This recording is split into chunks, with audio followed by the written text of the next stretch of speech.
গেল ৬ June film স্টাইলে অস্ত্রের মুখে জিম্মি করা হয় গাজীপুরের সেলভো কেমিক্যাল ইন্ডাস্ট্রিজ কারখানার ৩ কর্মকর্তাকে।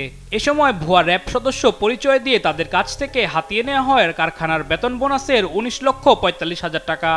ওরা অস্ত্র দেখাইছে, লাঠি ভয়টয় দেখাইছে, বলছে র্যাবের পরিচয় দিচ্ছে, র্যাব পোশাক পরা।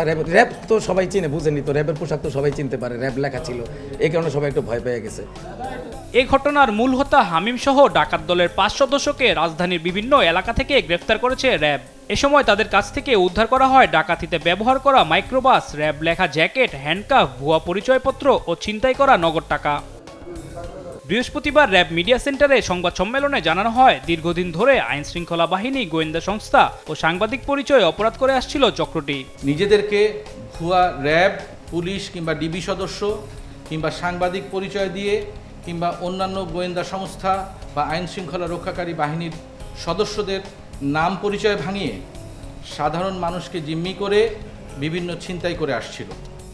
এ সময় র্যাবের মুখপাত্র দাবি করেন, সাদা পোশাকে কখনোই কাউকে তুলে আনে না র্যাব। সাদা পোশাকে আমরা কাউকে চ্যালেঞ্জ করতে পারি কিন্তু কাউকে আমরা কখনো গ্রেফতার করি না।